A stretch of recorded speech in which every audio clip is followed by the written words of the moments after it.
Vous savez, ce n'est pas pour rien qu'on dit en France, on n'a pas de pétrole, mais on a des idées. Mais avant, on avait accès à du pétrole, on avait accès à du gaz. Ça va être de plus en plus difficile. Les pays à qui on achetait du gaz ou du pétrole avant étaient souvent des pays beaucoup moins riches, qui n'avaient pas d'investissement dans la recherche et le développement. Or, ces pays-là sont en train de nous dépasser. L'Arabie Saoudite, sont en train de nous dépasser, sont en train de devenir d'être en pointe sur ces technologies. L'Arabie Saoudite, les Émirats, les Chinois, tous ces pays qui ont des ressources naturelles vont avoir leur propre industrie. Et donc, nous, même si on n'a pas de ressources naturelles, on ne pourra pas faire travailler notre économie. Et que la solution logique, c'est de nous entendre effectivement avec la Russie, qui est juste le pays le plus riche au monde en termes de ressources naturelles. L'Europe irait de l'Atlantique au Pacifique. Alors, je suis pour la souveraineté des nations. Cette Union européenne ne ressemble à rien. Ça ne veut pas dire que les pays européens ne peuvent pas travailler intelligemment, au moins pour sécuriser l'approvisionnement en ressources et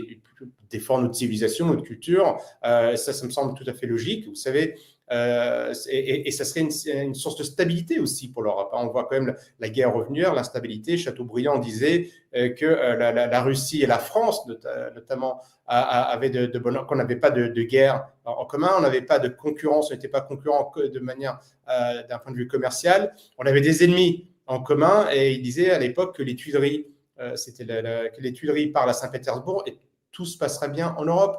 Donc, je pense que c'est extrêmement important que nous, Français, nous rendions compte que l'Union européenne a une partie de responsabilité de la situation dans laquelle on se trouve. On est revenu à une époque, à une période des nations, et aujourd'hui, il nous faut des ressources naturelles, et donc on doit avoir des alliés forts qui ont des ressources en Europe. Ça me paraît évident que ça doit être avec la Russie, pas exclusivement, mais en tout cas, ça me paraît tout à fait logique de bien s'entendre avec ses voisins.